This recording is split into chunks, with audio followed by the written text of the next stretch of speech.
For one final time this season, Blue Sox baseball is back. Live from Dwyer Stadium in Batavia, New York, this is the Perfect Game Collegiate Baseball League. It's the championship game between the Western Division champion Batavia Muckdogs and the Eastern Division champion Utica Blue Sox. Good evening, everybody, and thanks so much for tuning in to this title game. We are very excited to bring it to you right here. I'm Morgan Spriggs, and my partner, as always, is Killian Efron. We would first like to mention that today's presentation will be audio only due to league rules, similar to a traditional radio broadcast, but Killian and I will do our very best to describe the action for you at home. So, now let's get to the game, and the Blue Sox picking up a stunning win against Amsterdam last night on the road, 10-2. They beat the Mohawks for the first time in 2026. Presently, Utica is in the title game for the first time since 2016, and they're seeking their first ever PGCBL title. Now, Killian, to you. What are your biggest takeaways from the Blue Sox triumph over the Mohawks last night? Well, to start off, Morgan, I think it comes as a surprise to much of the league, myself included, to find the Blue Sox in the position to play for the title tonight compared to how things looked just 4 days ago. But the biggest takeaway that I observed last night was key players stepping in key situations.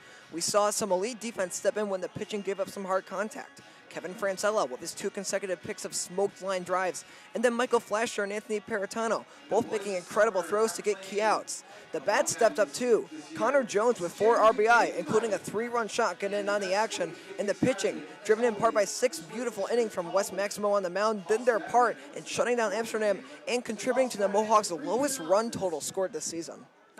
And with the victory last night and the triumph on Monday, the Blue Sox avenged their last 2 playoff defeats from 2024 and 2025. And both wins came in come-from-behind fashion. Utica was scoreless on Monday at Socrates until they broke out for 3 runs in the 7th, and the Sox had an early 1-0 goal against Amsterdam.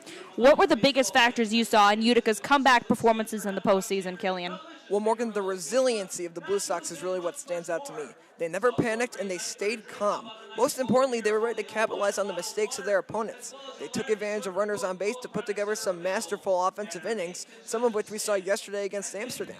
And they haven't wasted their opportunities and have put their opponents to rest when their opponents make mistakes. They will use this momentum to their advantage today, and they are red hot coming into this championship matchup. Now we must talk about the pitching. The Blue Sox arms have been fantastic in this postseason run. They have relinquished just 5 total runs all playoffs, and they were facing the top 2 seeds in the division, and they have a tough task against the number 1 seed from the West in Batavia. John Regas got the start against Socrates on Monday, and he did very, very well per usual. Zebulon Huffnagel came in relief and picked up the win, and Joey Kafka had perhaps the performance of the postseason on the mound, had a gutsy 6-out save. And in the division final, Wes Maximo got the call against Amsterdam. He earned the win, 6 innings of 1-run ball for Wes. Kafka came in as well when Drake Aycock finished the job. So this pitching staff has completely transformed throughout the season from learning who they were and what they could achieve to absolutely shoving. Do you agree with that assessment, Killian? Absolutely. It's gotten from a point, Morgan, where early in the season, we were kind of identifying the Blue Sox pitching staff as kind of their biggest weakness. But now it seems to be the exact opposite. Their pitchers are consistently able to shut down other teams, including Amsterdam yesterday, which was the first time they were able to do it that season, which is also a sign of great progress. So if you're Batavia, you have to be fearful of what this pitching staff can do when they are on, and I'm sure starting pitcher Mikey First is going to be ready tonight. And now let's transition to the Blue Sox's final opponent.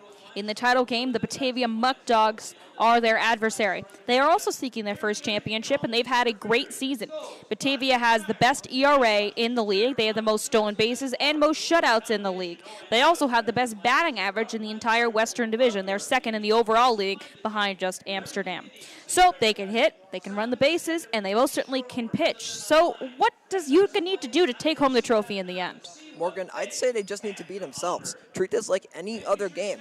The Blue Sox have already greatly exceeded expectations in these playoffs. They got their revenge on Socrates from last year and stunned Amsterdam. They have nothing to lose at this point because what they've already done is so impressive. You said it to me the other day. The Blue Sox are playing with house money at this point. If you're Batavia, you're staring down a team that's taken down the past 2 PGCBL champions who were the East Division's 1 and 2 seeds on the road at that. The Muckdogs are the favorite in this matchup, and you'd have to imagine that Batavia might be a little terrified that the Cinderella story Blue Sox are who they have to face. All the pressure tonight, in my opinion, is on Batavia. So for that reason alone, I think the Blue Sox have the advantage because they can be a lot more loose in how they attack this game. The Blue Sox may be playing with house money. They are trying to cash all that in for a PGCBL championship tonight. We will take a break, and when we come back, we will get ready for the title game, and it will just be moments away. For all the marbles, Batavia versus Utica. Let's have some fun. Stay with us.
We are back right around first pitch time at 6:30 p.m. from Dwyer Stadium in Batavia, New York. The championship game of the Perfect Game Collegiate Baseball League between the Batavia Muckdogs, the hosts from the West, and the Eastern Division champion Utica Blue Sox. I'm Morgan Spriggs. I'm alongside Killian Efron, and Killian, this atmosphere is great. There's a ton of people in the stands. These are two teams hungry for their first ever championship in the league. Describe the atmosphere for the people at home. Well, Morgan, it is a packed house here at Dwyer Stadium in Batavia. Nearly every seat is getting filled right now as we enter these final few minutes before the game. And we've talked to a couple of the fans here, and they've all been super nice. So really welcoming environment, but also very passionate from what we've seen from Batavia this year. So it should be a great environment for this championship game to be played in. And I'm sure Batavia is pleased with the crowd size they've gotten tonight. Batavia coming off a 12-1 win against Auburn in the Western Division semifinals, and then they took down Jamestown in a 6-4 game to win the West. Jamestown and Batavia were at the top of the West all year long, battling for the top spot. The Muckdogs got home field advantage, and they took down the Tarp Skunks in the division final to advance to the championship contest. Well, the Blue Sox, how they got here is a bit not exactly how you'd want to start a season, because they started the year 6-11. They were trying to gel. They were trying to find their confidence. They were trying to find how they could fit all together as a ball club, and they certainly did after that less than ideal start through 17 games. After that, in their next 26 games, they went 19-7. They had a spectacular month of July after they finished June strong. They went 16-6 in the month of July, including 7-1 at home. But trust me, the road atmosphere does not faze the Blue Sox. They had two tough environments against Socrates, who was the defending champion at the time, and Amsterdam has won the most titles in the league, and they dispatched them both. So the Blue Sox really can win anywhere right now, Killian. Absolutely, and you know that they're going to be itching to get this one started. Batavia is on 2 days rest due to the rain delay that ended up happening between the Blue Sox and the Amsterdam Mohawks. You had that 1-in-100-year rain event out in eastern New York that resulted in the Blue Sox divisional final getting delayed a couple days. So Batavia knew they would be in here, but they had to wait a few days to figure out who they were facing. So for Batavia, you know they're going to be really antsy to get this one started. And for Utica, they're probably going to be a lot more loose, you'd imagine. So we might see a bit of rust at the very beginning because, as we see in professional baseball, teams that have byes will struggle oftentimes with having that much rest, and that could be the same situation here, even though it's not directly off of a bye. Taking a look more now at the Muckdogs and how they got here. 29-10-1 record, best in the West for Batavia. It's their third trip to the PGCBL final. They are previously 0-2. They lost to Amsterdam in 2022, and they were in the final last year as well, and they took a defeat to Socrates. The Muckdogs have been hot as well. 5 straight games victorious for Batavia. Their last loss came to the Double Days on July 22nd. And Morgan, you know, but that series last year against Socrates is leaving a bad taste in their mouth. The Muckdogs got blown out in Game 1 at Socrates. That game ended 9-2. But in Game 2, coming back to Batavia, trying to tie the series up and send it to Game 3, it was a 17-inning thriller, but eventually the Stallions proved to be too good, and in the 17th inning, they scored 5 runs and took a 10-5 lead, which Batavia was never able to come back from. And that game resulted in a 10-5, 17-inning victory to win the PGCBL title for the Stallions last season. It is an abnormal situation where the two-day delay of the East Division final between Amsterdam and Utica basically pushes the best-of-3 final all the way down to a single-game contest. That increases the urgency for both sides, Killen, because you don't have another game to rely on to try and win. It's win or go home right now. It's win for the championship. The time is now. Talk about the change of the mentality for both of these teams when coming from a best-of-3, how they expected it to happen, to what's happening now being a best-of-1. Well, I feel like the change of mentality is more present for Batavia than it would be for Utica. The Blue Sox knew that it was going to be a best-of-1 series. They knew going into their game yesterday that it would be best-of-1. So for Batavia, they are going to have to adjust a lot more than Utica would have to. Well, right now, looking at the scene right now, and a beautiful early Friday evening. We have the Muckdogs mascot, a dog on a fire truck right now, waving the flag. As they are announcing the Utica Blue Sox lineup, they have the evil theme to Star Wars that they play when Darth Vader enters. Amsterdam used it as well. You mean the Imperial March? I believe that's it. That's the correct title, Killian. So I also want to go to the pitching right now, Killian, and how great they've been all season, but how they can deploy it today. The Blue Sox had Wes Maximo pick up the win yesterday. He's probably not going to pitch, but who do you think would come out of the bullpen after Mikey first? What intel do you have? Well, this was going around the team circle earlier today. You'd expect John Regas probably to be the first man out of the bullpen. He has been by far the Blue Sox most dominant starting pitcher this year, and he's not starting this game since he is on a bit of rest after he started the game against Socrates, which resulted in a Blue Sox victory, even though he wasn't credited with the win. So you'd expect Regas would probably be the first man out of the bullpen because he's had a few days to rest, and putting first in, I think, really lets the Blue Sox kind of contain how much they have to use Regas, because if first is able to go 4 or 5 innings, that makes it a lot easier on the rest of the bullpen, which is going to be tired from having their games against Socrates and Amsterdam. So we could expect somebody like John Regas to come into the game for Mikey first, see how long first will go in this game, whether it'll be a 4 or 5 inning start, as you said, or maybe push it to 6 or even 7 innings.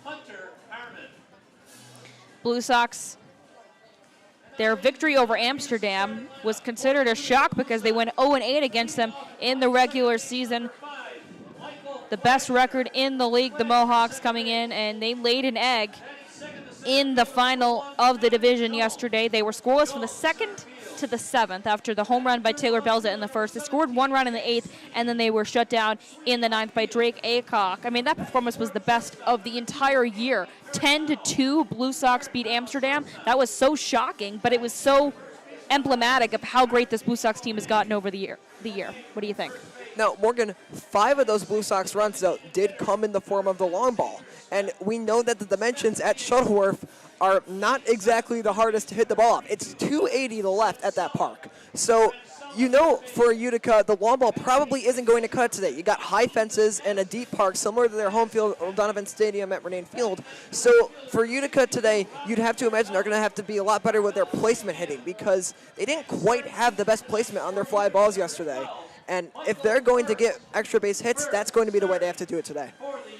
In Doug Dillette's 7th season as manager and 10th season on the coaching staff, he is in his first ever PGCBL title game or series as the head coach. He was actually on the Utica Blue Sox when it wasn't this current franchise. It was a team in the early 80s in the New York Penn League. Doug Dillette was a player in 81 and 82, and the original iteration of the name Utica Blue Sox won a championship in 1983. That was the year after Doug Dillette left. So, Dillette is trying to win his first ever baseball championship with the Blue Sox. Right now they are announcing the Amsterdam starting lineup. They just announced the skipper, Joe Martinez. Martinez was the manager before Doug Dillette, and he was the last manager to miss the playoffs. That was the season they lost a playoff position by only a half game when there was 3 divisions. Absolutely, and for Utica here, now you're back into the 2-division format. This is really, I mean, they have an opportunity to get their first title right here in franchise history in the PGCBL. So you know the Blue Sox are going to have to be firing on all cylinders today, and I wouldn't be shocked here to see their offense come out swinging early on. Excellent attendance here at Dwyer Stadium. The sky is a beautiful blue with streaky white clouds overhead. There's some smoke outside the left field wall. I don't exactly know what that is, but I don't think it should be any kind of problem. The Blue Sox are going with their baby blue home uniforms. They've worn it throughout the entire postseason run, and they're doing it again. They have the white pants. And for the Muckdogs, they're going in their all-white getup with the red text and numbering. Now, I would like to briefly explain how this broadcast is going to work graphics-wise for a lot of you. you will hear our voices during the game, commentating like normal, and the scoreboard will be up once the game starts. And we'll also pull up lineup graphics and stuff as we need them throughout the game. So in terms of our graphics day, it's going to be similar to a regular broadcast, just there won't be any video. But the scoreboard and stuff will be up once the game starts.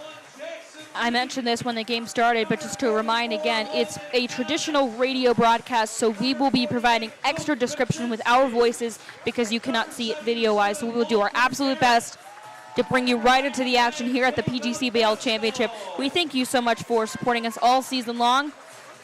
And we have one more game for the Utica Blue Sox as they try and take home their first ever PGCBL Championship. The Muckdogs want to do the same and win it on home soil. We are just moments away from the national anthem and first pitch. And what's interesting right now is every starter of the Muckdogs is currently carrying an American flag, a large, regular-sized American flag on their shoulder, not a mini flag of any sort. It is a big flag. And they're bringing them out to their defensive positions as well. So you feel the patriotic vibe here at Dwyer Stadium, as well as the support for the Muckdogs.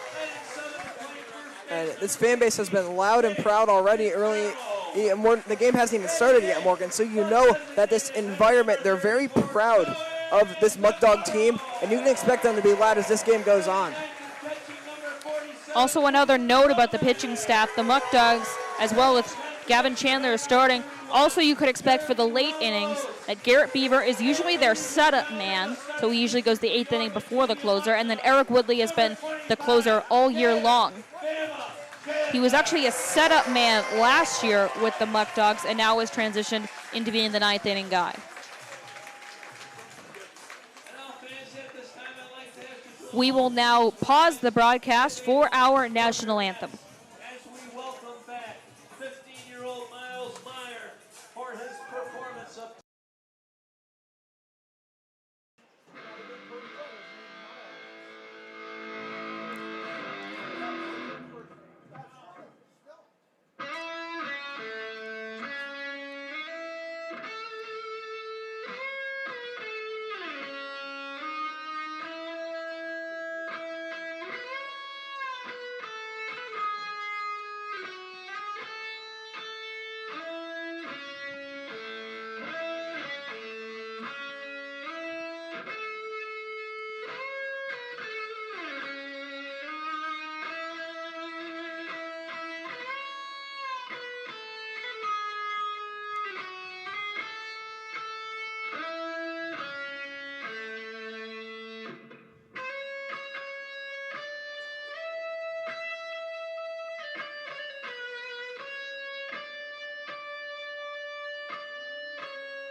A stirring rendition of the national anthem by 15-year-old Miles on electric guitar. That was absolutely spectacular.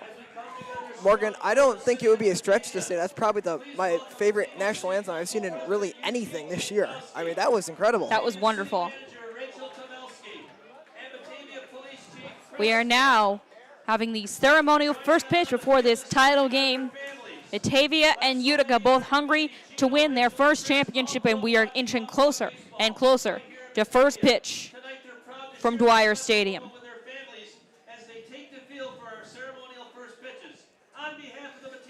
And Morgan, you know that with the Blue Sox leading off here, their hitters are just antsing to get in the box and start this game off. Utica is going to have to jump on them early here if they want to have a controlling victory today. And if they don't, Batavia is more than capable of making things really interesting and potentially coming out with a victory today. A trio of curveballs thrown into 3 gloves of Muckdogs as the ceremonial first pitch has concluded. And some of their family members of the councilmen and councilwomen are also throwing the pitches as well. We are just about ready to go. Utica and Batavia. And we would like to go through the lineup for Doug DeLette's Blue Sox one more time. And here is how it's looking for the championship game. It is exactly the same as it was against the Amsterdam Mohawks last night. And here it is. Leading off at second base is Michael Flashner. In center field, the second hitter in the lineup is Connor Jones. Batting third, Jack Sweeney in left field. Batting fourth, Anthony Peritano at shortstop. R.J. Tomei, the first baseman, batting fifth. Xavier Smith, the DH, is batting sixth. Kevin Francella, the third baseman, is batting seventh, followed by Ethan Madison behind the plate. He's catching, batting eighth. And Robbie Carvelli, the right fielder, batting ninth. So the Blue Sox will go with 9 batters today. The extra hitter is utilized only by Batavia, so they have 10. So that means the lineup will get back up to the top of the order with Flashner, Jones, and Sweeney faster than, say, Batavia getting up to their top 3. And the starting pitcher for the Mohawks, once again, Gavin Chandler with a 3.53 regular season ERA. Got the win in the division semifinal on Monday night. He's throwing his warm-up pitches right now on the mound.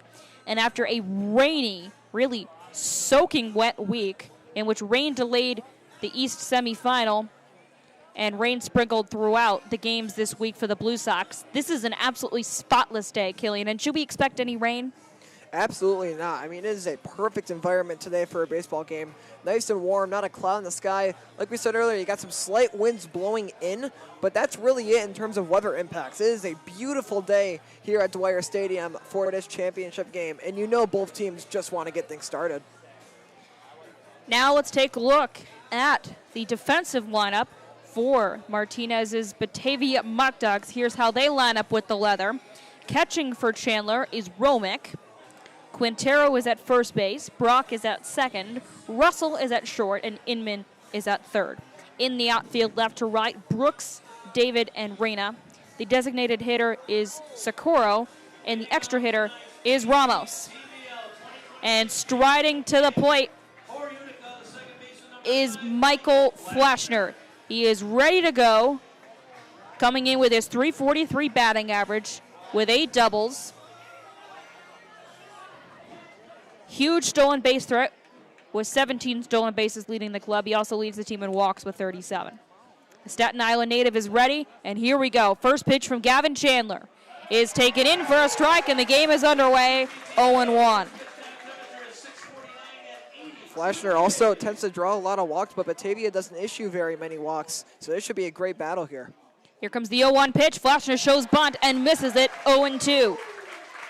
Chandler didn't walk anybody in his last start on Monday, and he's facing a guy in Flashner who's very good at taking base on balls. Romick gets back in his crouch at the catching spot, and Flashner's ready too after the quick batter timeout. Here comes the 0-2 pitch. Outside. Into the other batter's box, a breaking ball dipped low, and it's 1-2. Flashner adjusting that batting helmet, twisting the bat behind his left shoulder. He's ready for a 1-2 pitch. Chandler, a deep breath. Glove at the chest, delivers a 1-2. That is in there for strike 3. Got him looking on the fastball on the outside. 1 down on a strikeout looking at Flashner. He strikes out for just really under 20 times all season. He had 15 strikeouts going into the postseason. He barely strikes out. He fans there. And I think the Blue Sox already just got a warning there. Flashner was arguing that call when he went back to the dugout, and the umpire kind of made a motion to the dugout like, no more of this. Let's go. Not great for the Blue Sox to get a warning off to the first batter of the game. Here comes Connor Jones. First pitch is a curveball low from Gavin Chandler, just outside the zone. It's 1-0. I think it's the right thing to do for the umpire. You got to get this one under control early and make sure it's just a clean game throughout. The 1-0 pitch is a breaking ball, and that finds the zone. Right by the knees of Connor Jones, it's 1-1. The center fielder had a team-high 4 RBIs, including a home run last night. The 1-1 pitch gets the call, and Gavin Chandler is really spot on right now with his pitch location. The count 1-2. And the Alabaster Alabama native is ready. His 1-2 pitch is blocked in the dirt by Romick. No swing by Jones. It's ball 2. And the umpire will roll that ball away as it touches the dirt. Not a turf field like the Blue Sox here at Dwyer Stadium. It's a traditional baseball field. Here comes the 2-2 pitch, and that swung on and missed on the curveball. He struck him out. Back-to-back strikeouts for Gavin Chandler. A rousing start to this ball game. If you're a Batavia fan and the Blue Sox still trying to adjust to this new hurler. So Connor Jones strikes out, and here comes Jack Sweeney. Sweeney had both a double and a triple. He barely missed a home run yesterday, but 2 extra base hits for Jack in the 10-2 victory against Amsterdam last night. And here he comes into the batter's box. And the right-handed hitter waits. First one from Chandler is in the air, tagged to center field, and leaping up, David, it goes off of his glove, and on his way to second is Sweeney. Sweeney now going for 3. A misplay by David. Now here's the relay to third. The tag is late. And Jack Sweeney turns what looked to be a fly ball out to center field to a trip to third base. Yeah, Morgan, I imagine this will be scoring E8, and there it is on the scoreboard, an E8. So a little bit of luck there for the Blue Sox. That should have been a 1-2-3 inning. And you know Chandler is not going to be too pleased with that because, I mean, Utica just got given an absolute gift in center field. Jalen David makes the error. They call it an E8. David had a team-high 7 errors on the year, and so that bug bites him. First pitch is down low. Anthony Paratano takes a ball. So Sweeney advances to third on the E8. That's a 3-base error. You don't see that a lot. But Jack is now 90 feet away from scoring, getting that lead on the bag, defended by Inman. So Chandler wants to settle down, get the final out, keep this game scoreless. A 1-0 pitch, swung on and missed. Paratano mistimes the breaking ball. Actually more of an off-speed pitch. It's 1-1. Certainly wasn't the fastball that Chandler used to strike out Jones. And Chandler's going inside on a lot of these righty batters early on. He's kind of getting away from that right here, facing Paratano. But if things continue, you can expect some more inside pitches or pitches on the inside edge. Chandler throws down low into the glove of Romick, and it's 2-1. Anthony Paratano has that power stroke, second on the Blue Sox in home runs this season with 6. The guy who's number 1 with 8 is standing at third base, Jack Sweeney. So he can lift off despite this being a very pitcher-friendly ballpark. 2 balls and 1 strike the count. Chandler ready. Throws. Pitch. Inside, ball 3. Favorable count for Paratano. What do you think he'll do here? Try and take something? Or if he sees something he likes, he wants to rope one deep into the outfield killing? What do you think his strategy is? I mean, Paratano's got power. If he sees one that he thinks he can smash, he's going to smash it. But you'd imagine the goal here is just to try to get on base in the walk. Chandler set, tapping that right heel, and a 3-1 pitch is in the dirt, ball 4. He walked him. So Paratano's been great with his plate discipline all season long. It shows up again. He had 3 walks yesterday, and he has a walk in the first inning today. So 2 on with 2 out, and here comes R.J. Tomei, the first baseman. And R.J. walking up to the Barney theme here in Batavia. I don't think he chose that. It's a pretty good one. Yeah. R.J. Tomei steps in, adjusts the batting helmet, taps the bat twice on the plate, and is ready. Runners at first and third. First pitch from Chandler. Taken right down the heart of the plate. A fastball for strike 1. And Tomei must have felt like he missed something as that pitch was hittable. Here at Dwyer Stadium, first inning, 2 out. Chandler struck out 2. He wants to get out of the inning unscathed. The 0-1 is going to hit him just inside for an HBP. And the bases are now loaded. What an opportunity for the Blue Sox. They've loaded up the bases with 2 out as Tomei takes a hit by pitch. So back-to-back batters, the control of Gavin Chandler that looked spot on after he struck out the first 2 batters. It gets away from him here. And it's 3 on, for Smith. But he still hasn't conceded a hit yet. The Blue Sox are getting all of these runners on off of pitching mistakes and defensive mistakes. First pitch to Xavier is in there for a strike. He grooved the off-speed pitch on the lower outside corner. Smith coming in with a .282 batting average in the regular season, 8 doubles, 1 bomb. The 0-1 pitch. Nicked foul behind home plate, and it's 2 strikes on Smith. So Chandler wants to strike out 3 and strand 3 runners. The Blue Sox, in both of their previous playoff games, did not take the first lead of the game. They had to come back. They want to take an early advantage in the first.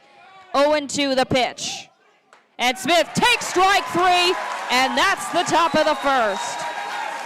The Blue Sox put 3 on base, but strand them all. 3 strikeouts for Chandler, and the error does not cost Batavia any runs. We'll go to the bottom of the first, 0-0.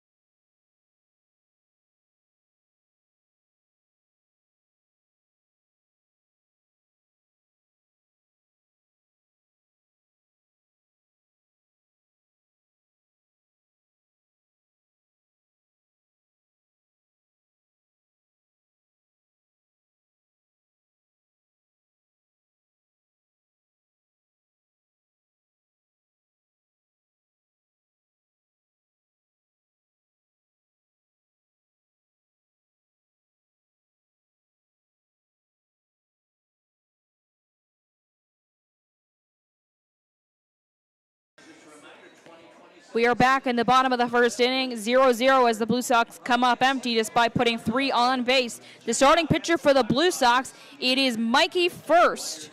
In the regular season, First had a 5.32 ERA. He started in 5 games. He appeared in 9. He has a 2-1 record. This is his first start in the postseason. What are your thoughts on First and what he's done this year, Killian? Well, First, he's kind of flexed back and forth from a starter and reliever role. We saw him come in relief in the game against Socrates, getting the nod today to start. I think First is going to be a very difficult pitcher to hit off of if he's on. And this is a game where you'd imagine he's going to be as locked in as he possibly can. And now taking a look at the starting lineup for the Batavia Muckdogs. Leading off in center field, he just made the error in the top of the inning. It didn't cost Batavia. It's Jalen David. He'll lead off with the bat. Followed by Braden Reyna, the right fielder, batting second. Glenn Brooks, the left fielder, bats third. Jackson Inman, he's a returner for the Muckdogs. He bats third. Cooper Russell, the shortstop for Batavia, bats fifth. Followed by Evan Brock, the second baseman. He's batting sixth. Then it's James Quintero, the first baseman, in the seventh spot. Joey Socorro, the DH, bats eighth. Cooper Romick, the catcher, bats ninth. And Jeremy Ramos, the extra hitter, batting 10th.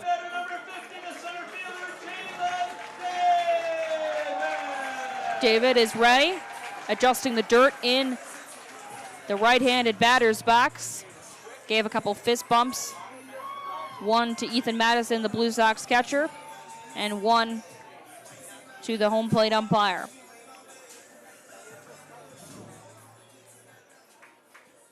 Mikey First is ready. He is set. And his first pitch, and it's a bunt right in front of the mound. First, overhand tosses to Tomei for out number one. And so a first pitch out for Mikey First.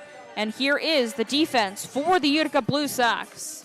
Catching for first, as mentioned, is Ethan Madison. R.J. Tomei at first, Michael Flashner at second, Anthony Paratano at short, Kevin Francella at third. Outfield left to right, Sweeney, Jones, and Carvelli. After the 1-3 bunt out, here's Reyna. And Braden swings away, almost a half swing, it's 0-1. And Killen, you made a mention in the break of some of the umpiring tendencies at home plate. What have you seen? Well, you saw that Chandler was throwing a lot of pitches inside to righties. The 0-1 pitch is outside, 1-1. And a lot of the pitches that the Blue Sox didn't think were strikes were getting calls. So that shows that Batavia kind of knows what they're going into and knows the tendencies of these umpires. And it was a great job by Chandler there to exploit that in the top of the first. The 1-1 is a fastball up high. It's 2-1 to Reyna.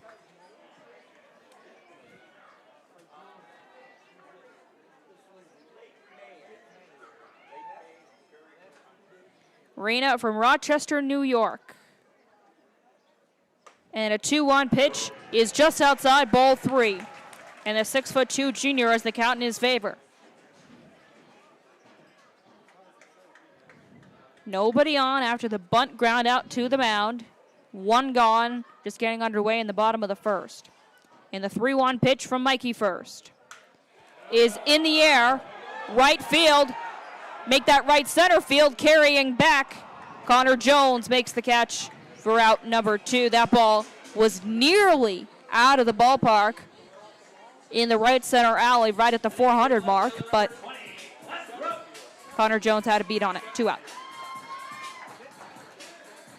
And that was a good job there by Jones of getting back. It's a very tall wall there in center field, so it's really difficult to hit one out. So Jones got on his horse, got back there, and got under it to make the catch. Here comes Glenn Brooks, the left fielder. He's batting third. First wants a 1-2-3 inning.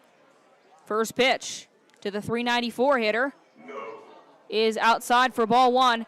And the home plate umpire is now gesturing to the Blue Sox dugout right now.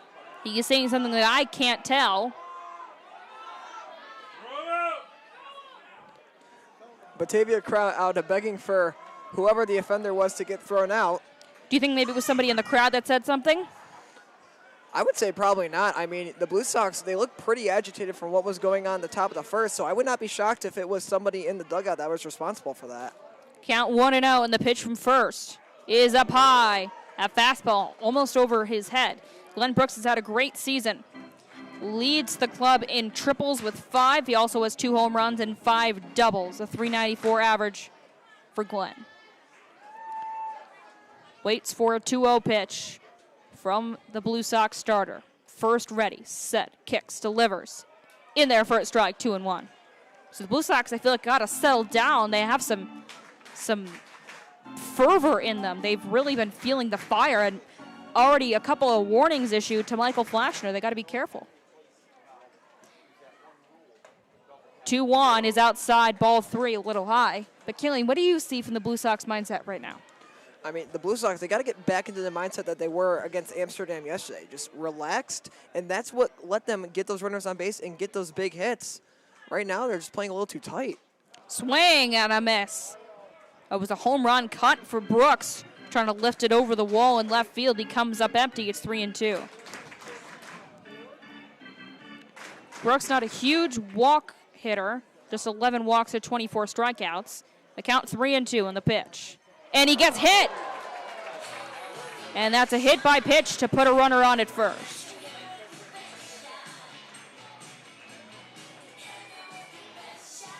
So both teams have had a player beamed right now in the first inning. That one might come back to haunt Utica there because they had an opportunity to get out of the side, and a bit of a mistake there from first as that one was just too far inside and couldn't occur back into the zone or really anywhere near it. Here comes Jackson Inman. Best batting average on the club at .407. 13 doubles, 2 triples, 1 home run, 30 runs batted in. Evan Brock on base. He has stolen 12 bags on the year. Fake throw. Actually, they did throw to first. I thought first was faking it towards the first base bag, trying to get a pickoff. Nevertheless, the attempt is unsuccessful. No pitches yet thrown in this at-bat to Jackson Inman, the third baseman, getting back in the box. This is a prolific stealing team in the Muckdogs. See if they try and steal right here. Runner takes off from first. That's a ball outside. It's bobbled by Madison. His throw to second is tardy, and a stolen base for Glenn Brooks. Well, if Madison was able to not bobble that ball and was able to get the throw off cleanly, you'd imagine it would have caught him there at second, or at least would have made it a close play. So Evan Brook, I mentioned, he's down in number 6 in the lineup. Glenn Brooks, the base runner, 27 steals on the year for him, just 1 caught stealing, and he takes a bag right here. They count 1-0 to Jackson Inman. And that pitch is swung on and missed on the fastball. It's 1-1. On deck, the shortstop, Cooper Russell. And both of these sides of the first have really felt like a battle so far, Morgan. It's felt a lot more competitive than even that Amsterdam game did. They count 1-1 to the Damascus, Maryland native. First, checks the runner at second, delivers home a 1-1 pitch, and he got him on the fastball. Swing and a miss, 1-2. First is still going high with a lot of his pitches here. That one was most likely outside the zone that was swung at. Obviously, you can afford it with the count being what it was, but maybe something to keep an eye on. At second is Brooks. Got hit by a pitch and stole second. They count 1-2 from first. He's ready and delivers the pitch. Jammed him, and it's a line drive foul down the left field line. We'll do it again. Muckdogs grounded out on a bunt and then got a fly out with 2 out. Brooks now on base in scoring position.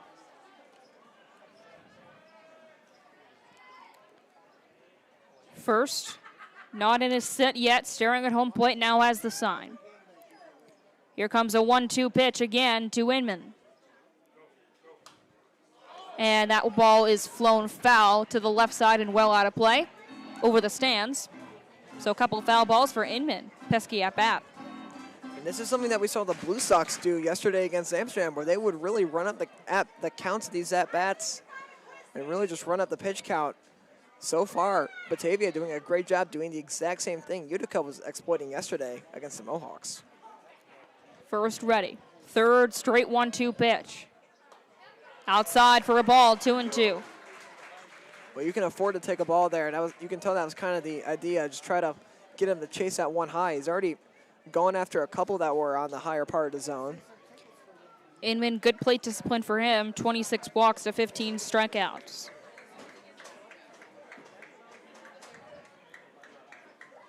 First has his pitch. He's set. And the righty's 2-2 delivery to Jackson Inman is up high, well away. Madison had to get out of his crouch, and it's a full count. This is a big early juncture, Killian. You don't want to have first walk at batter to bring up Russell. Absolutely. Batavia was able to get out of a bases loaded situation earlier. This game's still searching for his first hit. The Blue Sox definitely don't want that to happen right here, as time is called as some audio was played. It was, I would walk 500 miles. Maybe a little jumping the gun a little bit there. Well, Inman's trying to walk right here on a 3-2 pitch, and it's a distinct possibility. Glenn Brooks at second. First on the mound. 3-2. Outside, ball 4, and he walked him. So Inman takes a base on balls. Neither team's gotten a hit yet, but there's been 5 base runners.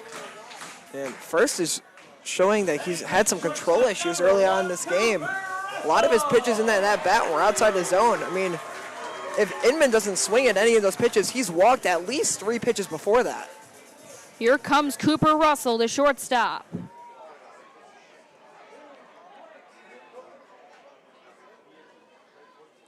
He is from Lakewood, Ohio, and ready from the first pitch.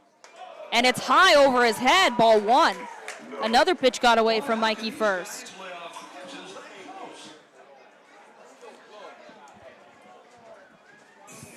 So now we get a mound visit here, and interestingly, got a couple Blue Sox players walking back towards the bullpen. Now the clubhouse also is back there, so they could be going just back to the clubhouse, but there is a catcher going back, so I wouldn't be too shocked if they got someone up and moving. It looks like Regas is going back right now. Interesting. But, the Blue Sox definitely want first to at least complete an inning here, because that would put some heft on their bullpen. It would put a lot of pressure on them to deliver. Their bullpen's been great all playoffs long, led by Joey Kafka. But Mikey first trying to get out of the inning. 2 on and 2 out. And here's Russell. First pitch after the ball makes it 2-0. So first, trying to escape a situation where he's hit a batter, he's walked a batter, and he has 2 on after he got the first 2 to be recorded out. And the 2-0 pitch is a little pop fly. Carvelli to his left. Down the line, he makes the catch for out number 3, and that's it for the first inning. The Muckdogs strand 2. We are scoreless through 1 inning in the championship.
We're back for the bottom of the first. The Blue Sox got 3 batters on, but Xavier Smith struck out to end the inning. 3 strikeouts for Chandler to escape from that inning, and the game is scoreless entering the second inning, and leading off for the Blue Sox is Kevin Francella. Francella had quite a game yesterday, Killian. Absolutely. Francella hit his first home run of the season, and it was what gave the Blue Sox the lead over Amsterdam, and they never looked back after that. First pitch is a fly ball into shallow left field. Calling everybody off is the shortstop, Russell, to secure that pitch for out number 1. And I would argue that's maybe more of a pop out there. Didn't really Yeah, get it was too more of deep. it was a shallow fly. Really could go either way. Moving in was Brooks on the play, but Russell said he had it. Indeed, he did. He made the catch for the out. Here comes Ethan Madison, the catcher. So talk a little bit more about Francella and what he did, because he only had a 1-pitch out back. You barely got to say anything, but Well, Francella, I mean, he got his momentum going. Hadn't had a home run going into that point on the season. first pitch is outside, just off the plate, ball 1. And he really just propelled the Blue Sox to that win by starting their offensive momentum. He also had some great plays at third. The 1-0 is a curveball just high. Ball 2 from Chandler. Yeah, talk about having great plays at third. He had one, I mean, it was a brilliant diving catch, sprawling out literally all the way to snag it out of the air on a line drive that probably would have saved the run. 2-0 is in tight, having to contort away. Moving his hips back is Madison, and it's 3 balls on him with no strikes. And for Ethan, you probably want to take a pitch here, see if you can take a walk, right? He does take a walk. An uncompetitive 4-pitch at bat, and Ethan Madison, 4 unhittable pitches go by, and he has a 1-out walk. Here comes Robbie Carvelli at the end of the lineup. So if there isn't a double play here, Michael Flashner will bat in the second inning with a warning already issued to him. And you'd imagine Flashner would have to tread lightly considering, like you said, already a warning, and then he also got talked to again by the umpire when he said something going out to second base. There is a ball down low. 5 consecutive balls after the first pitch out to Francella. For Gavin Chandler, it's 1-0 to Robbie Carvelli. He's really played well as of late. He's been an integral part to this lineup down the home stretch for the Blue Sox, who had a spectacular July. The 1-0 pitch, that gets the call for a strike, and Chandler evens the count with a fastball down the heart of the zone. Chandler, he's still attacking this little inside area on the zone against these righties. Hasn't been able to quite find as much as he was in the top of the first, but still hoping to get that call, which he's already gotten a few times in this game. Third base is pulled in defensively. The 1-1 pitch is hit to third, but just outside the chalk line and foul on a line drive. It's 1-2 to Robbie. Still no hits in this ball game. The Blue Sox have had 2 walks, 1 hit by pitch, and 1 batter reached on an error. They've struck out 3 times as well. So Carvalli getting set, waving the bat slightly over his helmet. Waits for a 1-2 from Chandler. Gavin instead throws a pickoff to first, and it's late. And Morgan, this game's still searching for its first hit. Plenty of base runners, but just nobody's been able to get decent enough contact on the ball. Ethan Madison leading off at first. He has 6 stolen bases in the regular season. He doesn't go on this pitch, which is in the air, shallow. Reyna moves in and makes the grab for out number 2.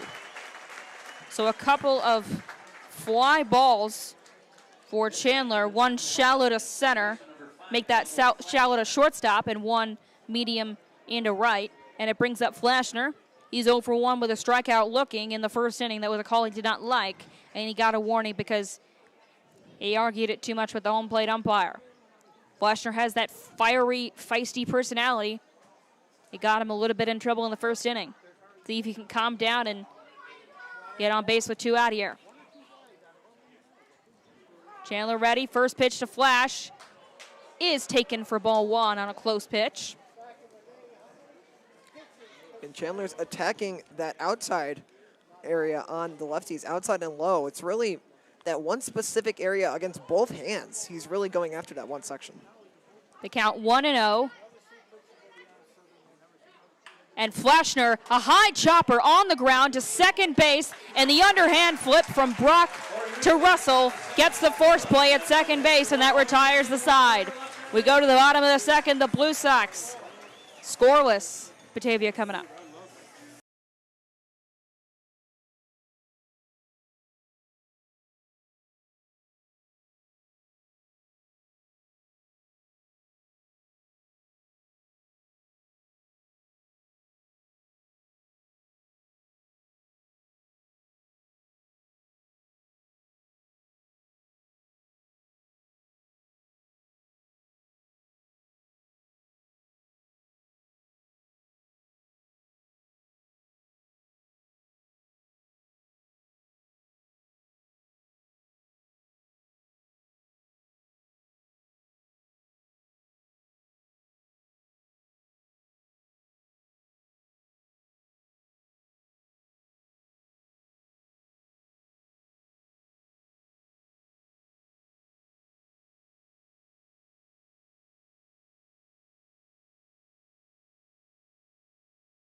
We're back for the bottom of the second. 0-0 is the score. And Mikey First still on the mound for the Blue Sox. What were your observations from First in the opening inning for the Blue Sox, Killian? And what are you seeing from the bullpen activity right now? Well, First was struggling quite a bit with his accuracy. Was able to get out of the inning without any hits given up, but he did walk a batter and hit a batter with a pitch. So for him, they're keeping him in right now for the second. We did see John Rikas go down to the bullpen. He's not up and throwing yet, so clearly they have confidence in First to get through it. And honestly, I would too. He's had himself a great season, and this might be just a minor hiccup that he's able to overcome. Leading off the bottom of the second for Batavia, it is the second baseman, Evan Brock. Brock's had an excellent season, .377 batting average, 11 doubles, 3 triples, and 1 home run. He has an on-base percentage of .467. He's also a returner from last year's Muckdogs that came up short against Socrates. And the first pitch from Mikey First in this inning is up high for ball 1. And that's particularly where he was struggling. A lot of his pitches were high on the zone, so when he's trying to attack the upper edge, he just hasn't been able to find it.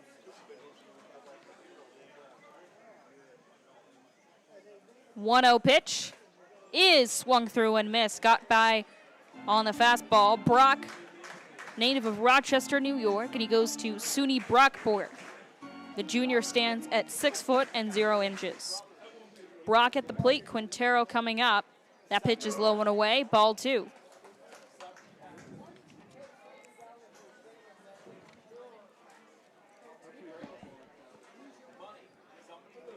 Beautiful sunny early afternoon, and a 2-1 pitch is off the end of the bat and foul. Madison giving it a look, approaching the netting, and the ball bounces out of his reach. I would like to welcome a few Batavia fans that have made their way into the chat, saying that there's been an issue with the Batavia broadcast so far. So we hope you enjoy your stay. Welcome.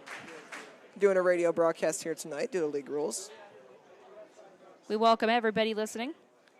And the 2-2 pitch is in there for strike 3. Rung him up on the fastball, and down goes Brock. First strikeout for Mikey First. An excellent way for him to start his second inning of work.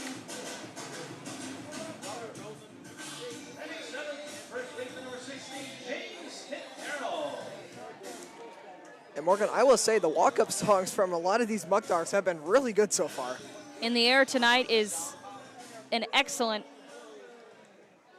walk-up song for Quintero. He wants to get one in the air and over the fences. He swings like he wants to get one over the fences, but comes up empty on the fastball. It's 0-1. So Evan Brock strikes out.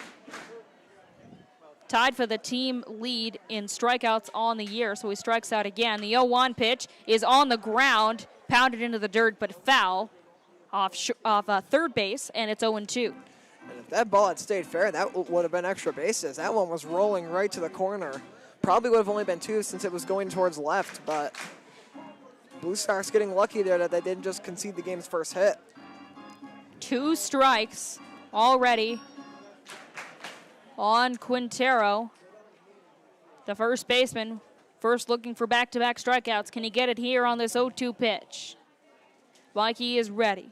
He fires. It's up high, reaching over his left shoulder to make that catch is Ethan Madison. Ball 1. The sun is really shining quite heavily coming out from the left side of the field. It's 1-2. And here comes the pitch from first. Another fastball looking for a swing on the outside. Couldn't get it. It's 2-2.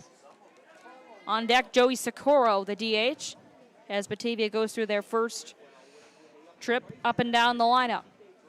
Nobody on, 1 out, bottom second, no score. The 2-2 pitch is just upstairs, and it's 3 straight balls thrown from first as Quintero is being very selective, and the count runs full. Morgan, it feels like the game has almost just calmed down a little bit. It's a lot less intense in the field compared to the first inning. A 3-2 pitch is the line drive into right center field. That finds the gap for a base hit. Coming over to cut it off is Connor Jones. He fires it into second base. That's the first hit of the game. It comes in the bottom of the second with 1 out. A line shot single for Quintero. And that ball took a really weird bounce out in right center there. And it could have been extra bases had that kept going on a straight trajectory. Instead, it kind of hopped right over to Connor Jones. So the Blue Sox getting a little help from the field. So a single for Quintero brings up Joey Socorro. He is a New Jersey native from West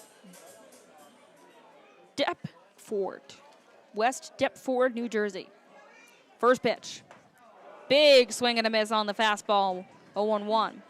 So first, in that last at-bat, where he surrendered the single to Quintero, he started 0-2, then threw 3 straight balls, and on the full count pitch, Quintero shot one into the gap. See what happens here. To Socorro, pickoff attempt to first is late. If you look at Quintero and his stolen base acumen, it isn't as strong as some of the other Muckdogs, just 2 stolen bases, 1 caught stealing. The 0-1 pitch is up high, 1-1.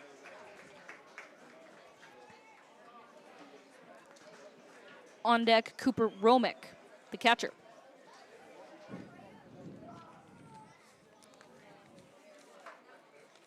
First set and ready. Throws a 1-1. And that's a line drive past third into the corner. Chasing after it is Sweeney. And it's going to go down as a double with 1 out for Socorro. He shot it on a high liner inside the bag at third, and Jack Sweeney had to dash all the way to the corner to retrieve it, and it's runners at second and third for Mikey, first in the second. And that leadoff strikeout feels like a long ways ago. Catcher number 47, Cooper Romick. And now a ton of pressure here being put on first with Cooper Romick coming up for the first time today. You know Romick is going to definitely be trying to just get some good contact under this, try to drive in at least one run with a deep fly ball. Cooper Romick, 281 batting average in the regular season. 2 doubles, no home runs. First pitch from first is up high, ball 1. First is continuing to go high on a lot of these pitches. He's been slightly more accurate, but still having trouble consistently finding the top part of that zone. They count 1-0. Romick at the plate. Quintero singled, advanced to third on the double by Socorro. Runners at second and third for the Muckdogs with 1 out in the second. Batavia trying to strike first. The 1-ball pitch is in the zone for a strike. It's 1-1. Nice pitch from first to get back in the count. And if you're first here, I mean, you imagine you just want to take a breath, chill out for a second, and just focus on just getting 1 out. Just take it 1 out at a time, 1 pitch at a time. If you try to go too big, could result in disaster here for the Blue Sox. Here comes a 1-1. In the air, popped up, foul ground, moving over Tomei. Can't make the catch. That ball sails over the fence past the visiting dugout. It's 1-2, so 2 strikes on Romick. If first gets a strikeout or an out that's shallow like a pop out that doesn't result in a run, he can get out of this inning unscathed by retiring the next hitter, extra hitter Jeremy Ramos. The first he needs to get out Romick. Second and third occupied, just 1 out. Batavia with back-to-back hits. Here comes a 1-2 to Romick. The pitch from first is way upstairs, ball 2.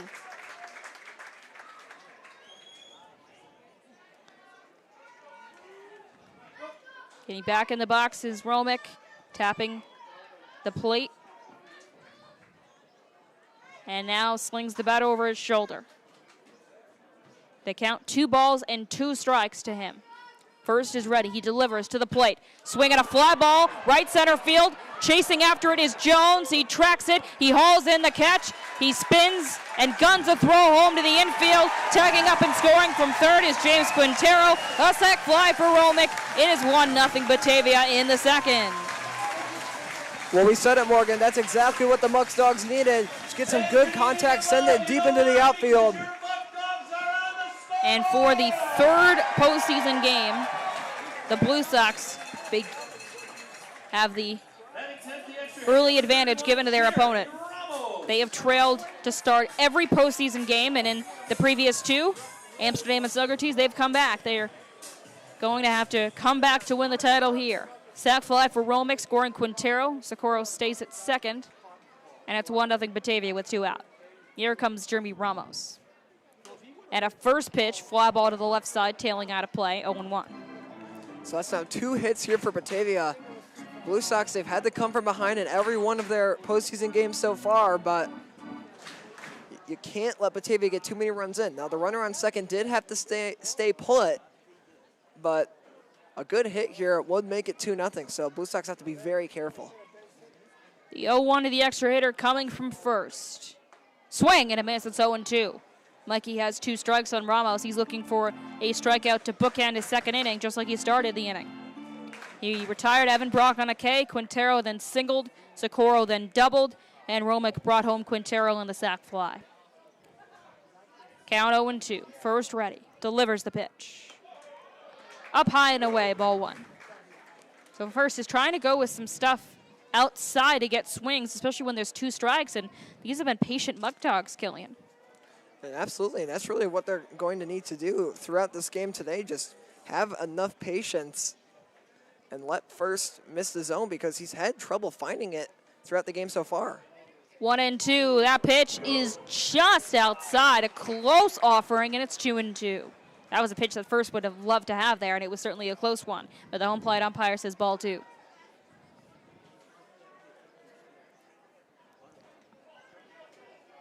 Jeremy Ramos settling in with a count even at 2-2. Ramos a .317 hitter. And he takes it outside and high. 3 balls and 2 strikes. So again, first in an 0-2 count, unable to put a batter away. 3 straight balls to Ramos, and the count has reached its limit. On deck would be the leadoff hitter, Jalen David. First wants to retire Ramos here and end the inning, just 1 run allowed. Here comes a 3-2 from Mikey.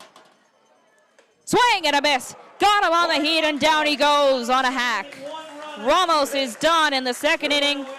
2 strikeouts for first, but Batavia does get a run. It's 1-0 Muckdogs heading to the third on Championship Friday.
So, Jones, Sweeney, AP.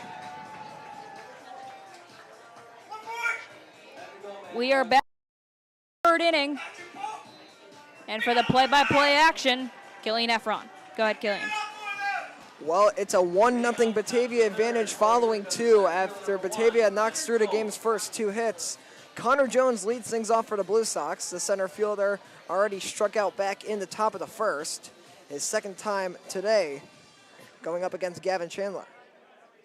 Blue Sox are going to have to come back in this game just like they did the last 2. And CJ stares at the first pitch on the outside edge for strike 1. Jones had a big 3-run homer yesterday against Amsterdam. Looking to recreate that here as he grounds this one to second, and it's an easy play to first base. Brock makes the easy throw to Quintero, and down goes CJ in the 4-3 groundout. This will bring up the left fielder, Jack Sweeney. Sweeney made it all the way to first base his first time up after taking off on an error made on a line drive that was hit into center field. So the Blue Sox still searching for their first hit. That's the only ball for them that's gotten down in the outfield. And it did not go down as a hit as it was dropped. He starts at the first pitch on the outside edge, a little higher in the zone for strike 1. Yeah, Jack Sweeney with a 3-base error led him to go all the way to third with 2 out, but he couldn't come and score. Sweeney started the second pitch high and outside. It's 1-1. The Blue Sox have gotten plenty of base runners in this game, had the bases loaded in the first and had a runner on the second, but haven't recorded a hit yet in this game. So that one's taken down near the feet of Sweeney, 2-1. Well, I think for the Blue Sox, of course, they want to get hits here, but they also should just take what they get. If Gavin Chandler's being a little wild like he was in the first inning, get on base and try and get runners so many way you can. The 2-1 to Sweeney is high and outside, 3-1. And a chance for Sweeney to get on base again with the count 3 balls and 1 strike. The Blue Sox have had at least 1 walk in every inning. Paratano walked in the first and Madison in the second. See if Sweeney can do it in the third. The 3-1 to Sweeney. And that one is high and outside, so Sweeney takes a walk on the first base. Yet another base runner for the Blue Sox. This is now the 5th man they've had on base. And all of them have come from non-hit ways. An error, a hit by pitch, and 3 walks now, bringing up AP, Anthony Paratano. Well, for the Blue Sox, Killing any way you can get runners on.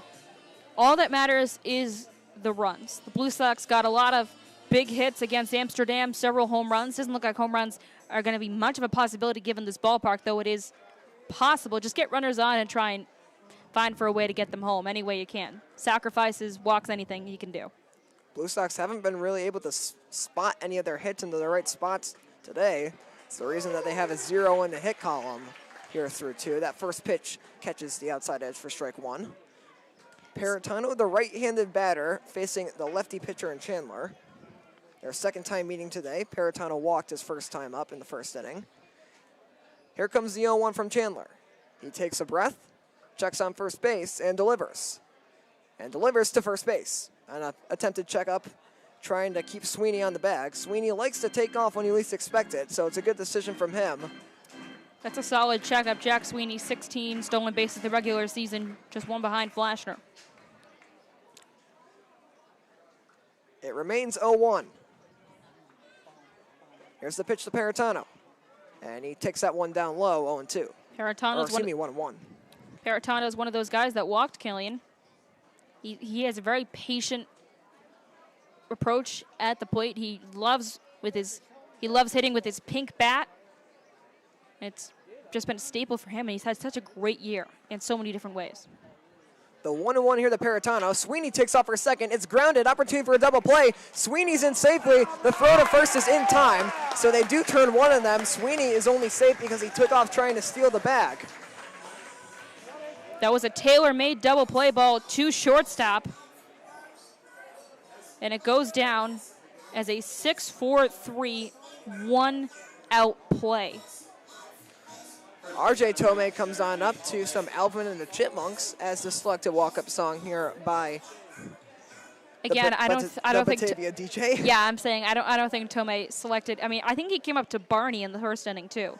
I mean, so Barney and then Alvin and the Chipmunks. It's certainly interesting choices. Two bangers he's had to come up to early on as that first pitch catches that first pitch caught the inside edge. It's 0-1.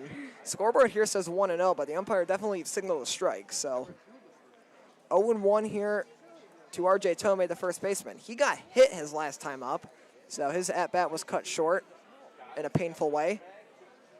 That one misses. Now it's 1-1. Sweeney standing on second base.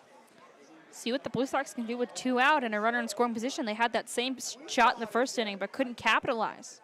Infield skewed heavily to the left with only first really in his normal position out on the right side of the infield. A massive gap there in right center. Here's the 1-1, and that one's fouled off behind 1-2. The count on the scoreboard here in the ballpark now has been fixed and now displays the correct count. In need of auto glass, check out Tri-County Glass, Ellicott Street. Tomei batting 5th in the order. Due up is Xavier Smith, but with 2 outs, could be a little difficult for them to get that. The 1-2, and Tomei takes that one low, and the count evens up at 2 aside. The Blue Sox had a great approach to Amsterdam, but they just kept fouling off pitch after pitch after pitch. They really lengthened at-bats. That was what Amsterdam did all season long. They're trying to keep that approach here and lengthen these at-bats. It's now a 2-2 count. Here's the 2-2 from Chandler. And Tomei swings and deflects it into the glove of Romick, side retired. The Blue Sox still unable to record a hit. It remains 1-0 Batavia following 2.5. Don't go anywhere.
We're through 2.5 here at Dwyer Stadium in Batavia. It's 1-0 Muckdogs as they come up to bat for the bottom of the third, trying to expand their lead. They own the game's only 2 hits and the game's only 1 error.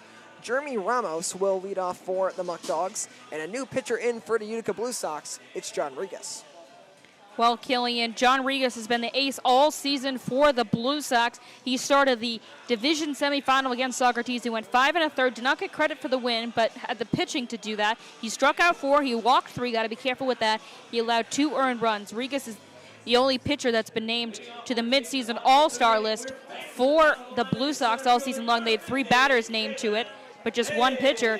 Regas on the regular season, an ERA at 3.20, 2 wins, no losses in 6 starts. So, excuse me, this is Jalen David now up for Batavia. David leading off the top of the third, not Ramos. Apologize for that. Here's the leadoff pitch from Regas, and that one is up high, 1-0. John Regas, last time we saw him was against Socrates, did not get credit with the win, but went for the majority of the game. The 1-0 to David.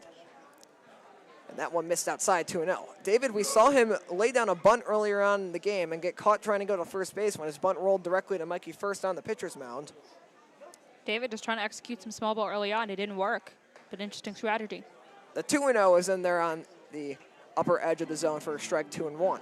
Regas has got to be careful he doesn't lose batters. Control is such a huge part of his game. When he is on, and he mows down batters, but he walked 3 against Socrates. The 2-1 from Regas misses low and outside, and it's 3-1, and Regas now potentially facing a leadoff walk.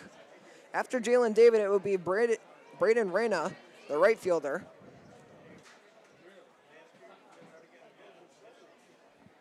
His top priority order the first time around wasn't able to do too much for the Muckdogs, as that one's in there for a called strike on the inside edge, much to the displeasure of the Batavia fans, and the count is full.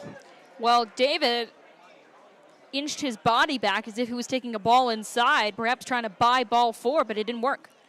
The 3-2, and that one gets away. It's a wild pitch and also a walk. So Jalen David gets a leadoff walk here to start the 3rd inning, and now here comes Braden Reyna, the right fielder batting 2nd in the order. Already flew out to center in this game, but he did make Connor Jones work for that one. Reyna had to dart back in order to snag that one out of the sky.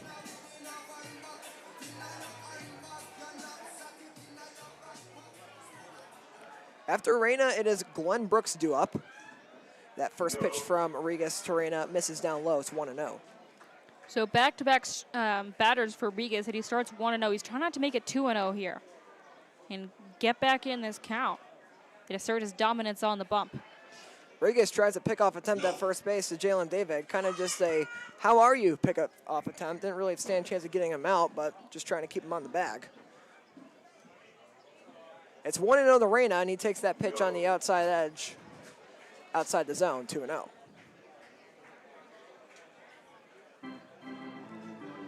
A beautiful night here in Batavia. Sun slowly going down, not a cloud in the sky. It's 2-0. Here's the pitch from Regas, and that one does not catch the outside edge, and the count goes to 3-0, and the Blue Sox problems with accuracy continue here early into Regas' campaign. You're exactly right, Killian. He does not want to walk back-to-back batters in the 3rd. The Blue Sox are already trailing 1-0. They want to keep this game as close as possible to have a comeback starting in the inning of the 4th. The 3-0 on the bottom edge of the zone, strike 1 for the first time in forever being played by the Batavia DJ. Fitting for the situation. It's 3-1. Here's the pitch from Regas. Swung on and missed, strike 2, and John is right back in the count. And Braden Reyna now potentially staring down a K. Runners at 1st and 2nd, perhaps on a walk here, and 1 out with a runner at 1st is such a huge difference. Regas wants to win the battle here against Reyna in the 3rd. Here's the payoff for John Regas. Runner takes off, pitches high, so it's a walk, and it won't matter about the stolen base attempt there from Braden Reyna, or excuse me, from Jalen David. So runners on 1st and 2nd, 2 consecutive walks to start Regas' campaign, and this brings up Glenn Brooks. He got hit by a pitch, the left fielder did. Batting third in the order, back in the bottom of the first. He has stolen the base, so if he's on, he's a stolen base threat, just like the remainder of this Muckdogs team. And now we get a full mound visit here. Yeah, I think this is a good mound visit for Luke Schulte and the infield of the Utica Blue Sox, because right now their pitching staff has been a little shaky. They're coming in just giving up 2 runs all game to the Mohawks. Right now they're in danger of giving up 2 runs or more, and we're in the 3rd inning. They have not had a clean inning pitching-wise. They had a hit by pitch and a walk in the 1st inning. Batavia got a run in the 2nd, and now 2-1 with not out in the 3rd. So the Blue Sox really relying on their pitching to get to this moment. And with their offense not having any hits so far, this is a dangerous combination right now. This is a big point in the game where the Blue Sox can either clamp down and keep this game as close as possible to give their offense a chance to wake up, or this game could get away from them and it could feel like the game is over before it even started. That's what they don't want to happen. It is the one inter-East and West matchup that we will see this season compared to the usual 2+ due to the rainouts in the East Division Final that delayed the Blue Sox in Amsterdam game.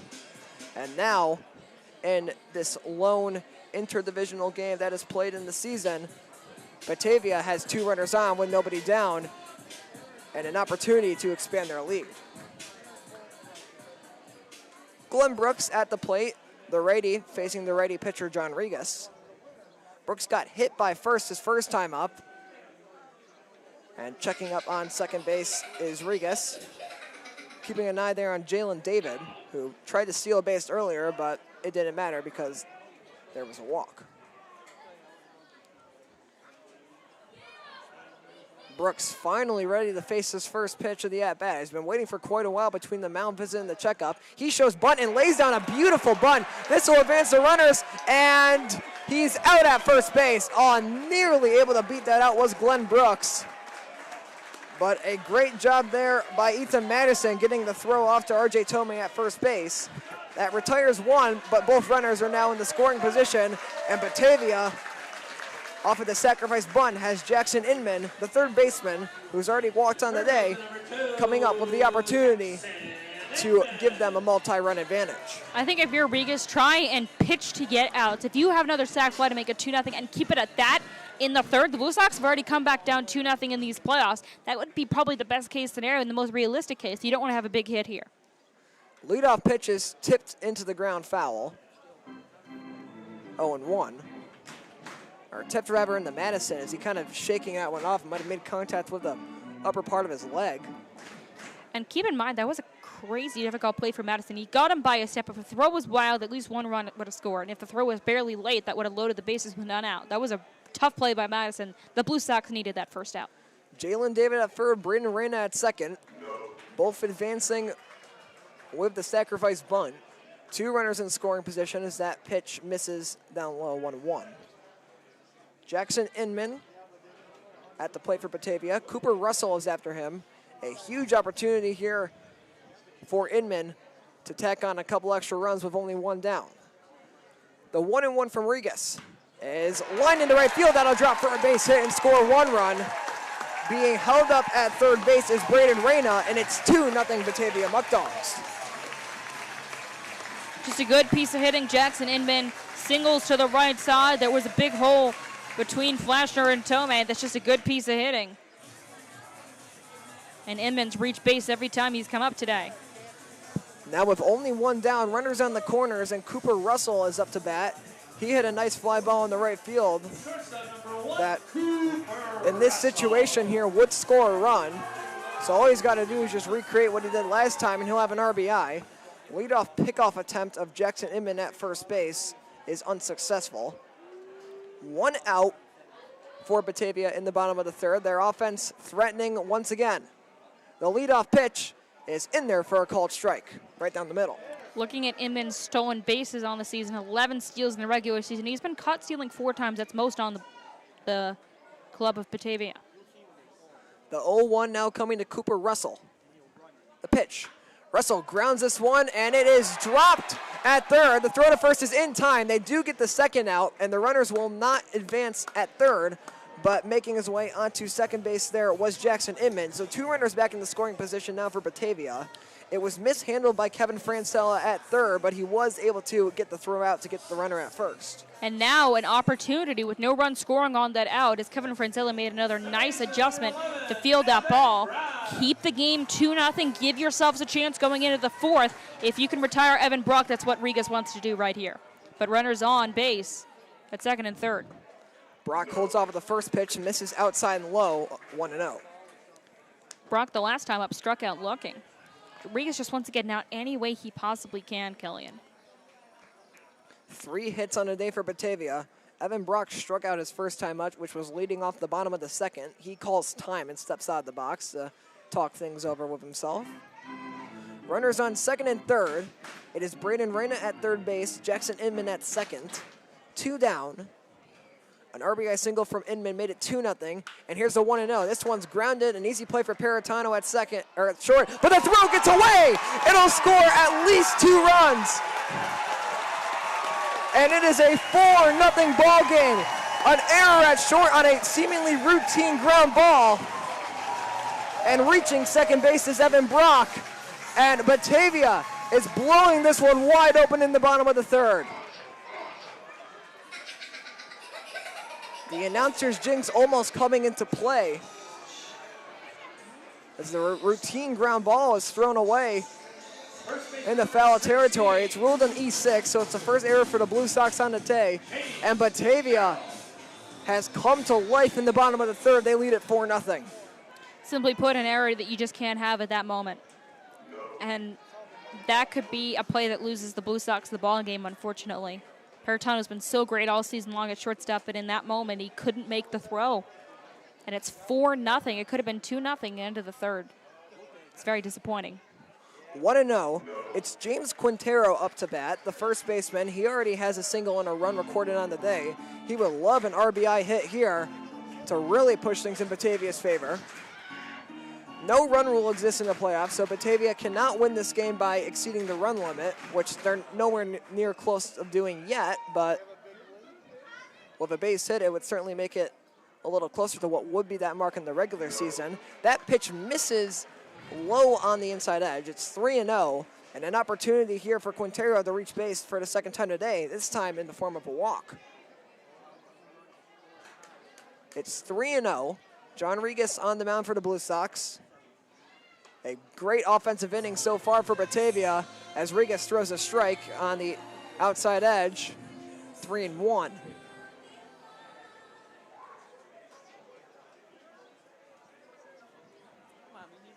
Here's the 3-1. The pitch. And that one misses outside. And so taking a stroll to first base is James Quintero. I believe only 1 run right now will go down as earned for Rigas due to the error committed by Paratano. But now runners on first and second. It's Joey Socorro coming on up. The DH already doubled on the day. And he has an opportunity to potentially drive in a couple more if he's able to hit another double like he did last time. Socorro into the right-handed batter's box. Rigas, the pitcher, at the mound. In the final game of the PGCBL season, it's 4-0 Batavia in the bottom of the third. The pitch is in there, up near the top of the zone, towards the outside. It's 0-1.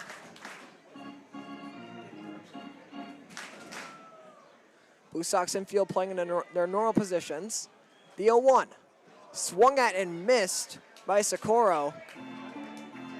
Bit of a half-hearted swing there. Kind of decided halfway through that maybe that's not the pitch to swing at, but unfortunately his momentum carried him through. It's 0-2. Opportunity for Rigas to get out of it with only 3 runs allowed on the side. And that pitch missed. It's 1-2. Ended up down low. Madison had to block that one before it could bounce into the dirt. 3 hits in this game, all belonging to Batavia. 2 errors, split 1 aside. The 1-2 is popped up. Moving on over is Flashner, and he makes the catch to retire to side, but the Muckdogs add on 3 more. It's 4-0 Batavia following 3 innings of play. The Blue Sox get a chance to respond when we come back.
3 innings gone by, 6 left to go in regulation part of the game. It's 4-0 Batavia after a 3-run bottom of the third. 2 of those runs caused by an error committed at short have given Batavia control of this game. It's the X-Man, Xavier Smith, leading off. The DH batting in the 6th spot in the order. Utica only batting 9 today. The Blue Sox have gotten some runners on base in this game, but they need to start getting hits if they want to start the comeback right here. Blue Sox have had to come from behind in both of their playoff games leading up to tonight, but this is the biggest deficit that they face yet in the playoffs. The 0-1 is taken in there for a strike, so 2 straight strikes there on the low outside edge of the zone. Smith, the righty. So a bit different here from Chandler as he's starting to attack the other side of the zone, unlike what he was doing in the first 3 frames where he was really trying to go in on these righties and out on the lefties. That pitch missed down low. It's 1-2. Gavin Chandler, 3 scoreless innings, hasn't conceded a hit yet. That pitch missed high. It's 2-2. After Xavier Smith, it's Kevin Francella, then Ethan Madison. The Blue Sox, as the 2-2 is grounded easily to third. The throw to first base is in time, though it was decently close. A perfect throw by Inman guns down Smith at first base, and that's 1 gone. Third baseman number 32, Kevin Francella. So here comes Kevin Francella. As we said earlier in the broadcast, recorded his first home run of the season against Amsterdam last night. It was the go-ahead 2-run shot that the Blue Sox never looked back from. And boy, could they use a momentum-changing homer right here, although this ballpark is much deeper than Shuttleworth out in Amsterdam. And he grounds this one directly to second base. The throw to first is in time, so he grounds out to Brock on the leadoff pitch, and that's 2 up, 2 gone, both in the form of the ground out. Now here comes Ethan Madison, the catcher, batting 8th in the order. He walked in the top of the 2nd. Walking up to Do You Want to Build a Snowman, chosen by the Batavia DJ. Blue Sox, a couple of quick outs right now. It just doesn't seem like their bats have translated from yesterday so far. But again, there's still plenty of time in this game. This game's far from over, but the Blue Sox want to start the comeback sooner rather than later. The 1-0 is down low, so quickly ahead in the count. 2-0 is Ethan Madison. Robbie Carvelli batting in the 9-hole would be due up, but that's not guaranteed with there being 2 outs. The 2-0 misses low and inside, and it's quickly 3-0 to Ethan Madison. Already walked on the day, on the verge of taking his 2nd stroll to first. The 3-0, and that one's right down the middle for a called strike. It's 3-1. That pitch might be just what Chandler needed to get back in the at-bat. The 3-1. And that one missed low, and so for the 2nd time in the game, Ethan Madison walks. He remains 0 for 0, as 2 walks in 2 appearances at the plate. Now comes Robbie Carvelli, batting in the 9-hole. The right fielder already flew out to right in this game. The Blue Sox have had a runner on in every inning right now. They've had no 1, 2, 3 innings. They just haven't been able to get the big punch to Gavin Chandler and this defense for Batavia. Coming into this game today, the Blue Sox were doing a great job with not straining base runners, but so far, that's been the exact opposite of what's happened. That first pitch is in there on the outside top corner for a strike, 0-1. Chandler throwing 3 scoreless innings and has 2 outs here in the top of the 4th, trying to throw his 4th scoreless inning, as this one is fouled back, 0-2.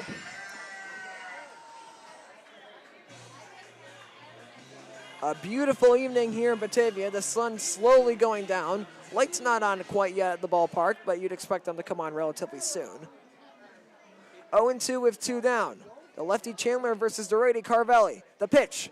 Carvelli grounds this one to third. An opportunity for the out at first, and the throw is made off of a perfect throw from Inman. 2nd time he's completed a ground out in the side, and that's 4 scoreless innings for Gavin Chandler. The Muckdogs look to continue to expand their lead when we come back.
We are back for the bottom of the 4th inning.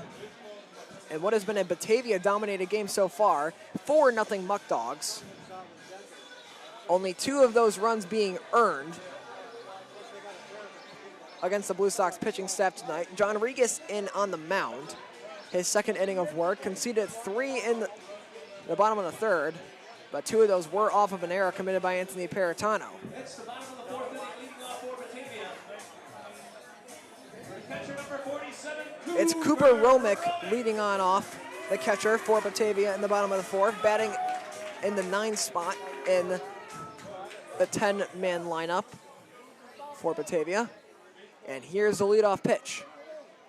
And that one misses slightly inside. Been a bit iffy on the calls on the inside all day. That one, umpire says miss. The 1-0, that one is taken up high on the inside edge, but is ruled the ball 2-0. Regas trying to attack that edge that's gotten calls for Batavia on the day. Hasn't gotten one yet. He misses that one high, and it's quickly 3-0 to Cooper Romick. He already hit a sac fly on the day, so an RBI for him, even though he flew out. A 3-0 time called by the pitcher. Another leadoff walk in this inning would just be a bad sign for Regas because he's just trying to get some dominance over batters again. And he pumps that one in there for a strike, 3-1. He's done this a lot today where he's fallen behind 3-0 and then he's gotten a strike or two. But he's having trouble actually finishing off those at-bats when he's able to work his way back into it. The 3-1. And that's taken down low, so a leadoff walk for the 2nd consecutive inning. Cooper Romick makes his way to first with Jeremy Ramos coming up to the plate in the EH position. In the 10-hole.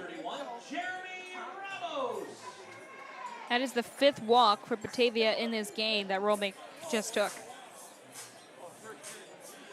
Only 3 hits in this game. It's 4-0 Batavia. All 3 hits do belong to the Muckdogs. One of them, an RBI single belonging to Jackson Inman, and then a single for James Quintero and a double for Joey Socorro. That first pitch from Regas misses. It's 1-0. Batavia and the Blue Sox searching for each of their first ever PGCBL titles. A new champion will be crowned tonight as that pitch misses down low, 2-0 from Regas. So for Regas right now in this inning, it's been 7 pitches and 6 of them for balls.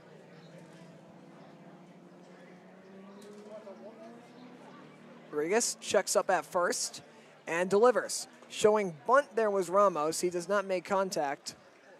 That one is fouled into the glove for a strike, 2-1. There already been 2 bunts for Batavia. One a ground out to open the game in the 1st, and then a sac bunt for Glenn Brooks in the 3rd. The lefty batter, Jeremy Ramos, shows bunt again, and he lays a bunt. This will advance the runner to second, but he's gunned down at first base. So that's 1 down, but a runner moves into scoring position. A sacrifice bunt for Jeremy Ramos. The second one we've seen today for this Batavia Muckdog squad. The first one belonged to Glenn Brooks back in the 3rd. And now we're back to the top of the order for the 3rd time for Batavia. It's Jalen David. David grinded out on a bunt and walked in the 3rd. He scored a run on the single by Inman. David did not record a sacrifice bunt, but he did bunt. So that was the 3rd bunt put in play today by Batavia as he grounds this one in the left for a base hit. Runner comes around 3rd. He will score easily. Romick is in. It's a double for Jalen David down the left field line. And it's 5-0 Batavia. You can feel all the momentum going to the Muckdogs right now. They're just feeling it. They've scored in 3 consecutive innings. An RBI double for Jalen David. Brandon Reyna comes on up with David at 2nd base. It's the 3rd time around the order already for Batavia here in the 4th.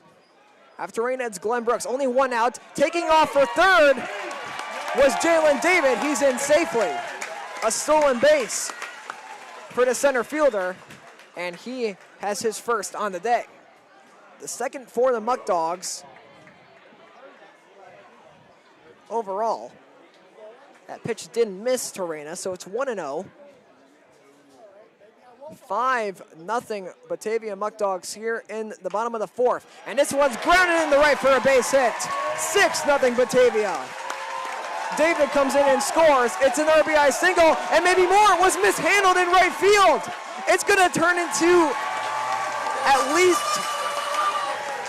a single, and then reaching third most likely off the air was Reyna. We'll see what this ends up getting scored as.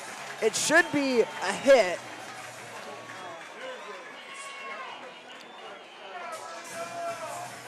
And it is 6-0. So an error is credited to the Blue Sox, but a hit is also scored.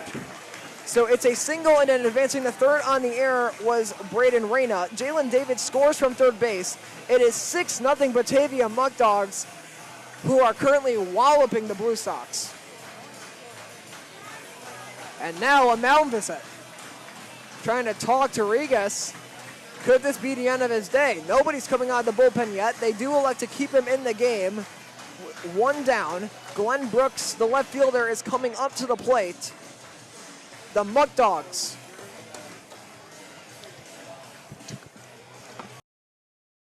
Excuse me. I apologize for that. So new pitcher in for the Blue Sox. We will step aside. 6-0 Muckdogs here in the bottom of the fourth.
Next up for Batavia is the left fielder number So a new pitcher in here for the Utica Blue Sox. And Batavia with only one down. They've ended the nights of both Rigas and first, with Glenn Brooks, the left fielder, coming on out. The leadoff pitch to Brooks, and he flies this one in the right field. Carvelli makes his way over, and he makes the catch for the second out. Carvelli had to really track that one down as it went pretty close to the foul line. It is a sacrifice fly, so the run will come in and score. It's 7-0 Batavia. Sorry, Killian. The run is credited to Rigas, and now in the game for the Blue Sox is Drake Aycock. So Drake Aycock comes on in. You saw him against Saugerties. Aycock featuring the most notable delivery on the Blue Sox, featuring that sidearm way of throwing the ball. And the leadoff pitch to Jackson Inman misses low, 1-0. Inman on the day has reached both of his times up. RBI single, and he scored a run. He also walked in the first. 1-0 to Jackson Inman. That one's taken outside, 2-0. It is a three-run frame so far for Batavia. Scored one run in the second, 3 runs in the third, now 3 in the fourth.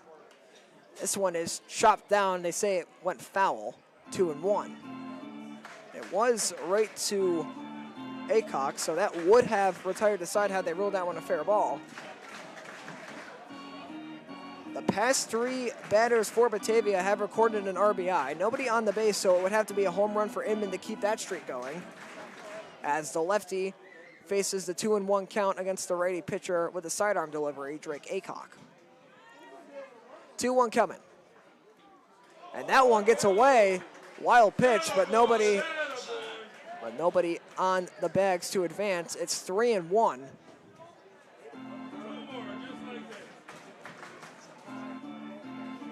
Cooper Russell on deck. It's 3-1 with 2 outs. Aycock trying to get the Blue Sox out of the side. Needs 2 more strikes to do so. The 3-1. And they say that one missed on the outside edge. So a leadoff walk for Aycock's day. Or excuse me, not a leadoff walk. That was the second batter he faced. Jackson Inman takes his trot onto first base with Cooper Russell coming on up. Russell already twice up on the day. He flew out to right and he grounded to third. What can he do here? Leadoff pitch to Russell from Aycock is in there on the outside edge for a called strike. 0-1. Blue Sox infield in their normal positions, besides Tomei trying to hold the runner on at first base. Here's the 0-1 from Aycock to Cooper Russell. The pitch is swung on and fouled off to right. 0-2. And an opportunity for the Blue Sox to get out of the side as the lights here slowly coming on at Dwyer Stadium in Batavia as the sun begins to drop behind the trees. 0-2. The pitch is grounded in the right field for a base hit. Inman pulls into second base. It's a single for Cooper Russell. And Batavia lands another hit. I think if you're Drake Aycock, you must not allow any runners. I mean, a 7-0 deficit's already tough enough for the Blue Sox as it is. But if you give up more runs here, I mean, it's going to be really hard for the Blue Sox to come back in, and we're only in the bottom of the 4th.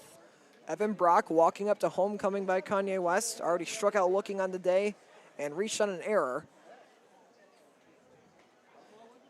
The leadoff pitch from Aycock misses outside 1-0. Brock the righty facing the righty Aycock. It's cooled down here in Batavia. And the bottom of the 4th, Blue Sox trying to get out of it with only 3 runs allowed. 7-0 Batavia lead. The 1-0. Aycock checks behind him and delivers. And that one's fouled back 1-1.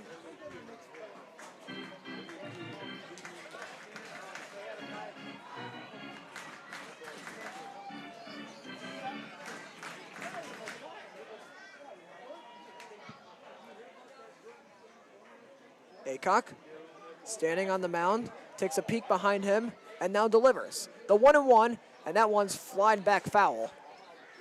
So Aycock 1 strike away from getting out of the side. The Blue Sox have given up 3 hits, 2 walks, a sac fly, and a sac bunt.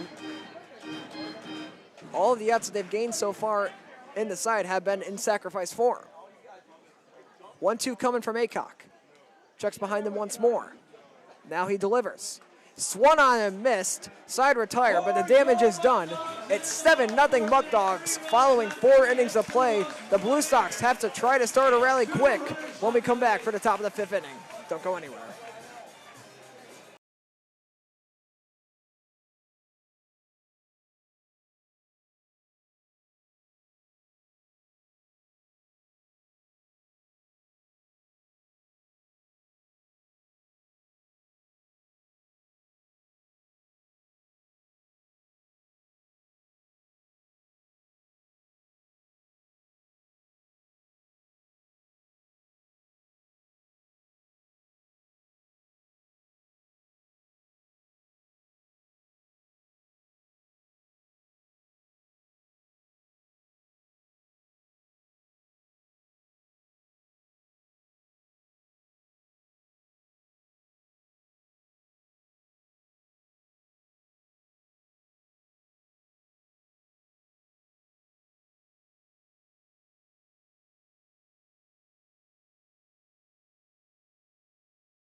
We are back to the top of the order for the Utica Blue Sox. To lead off the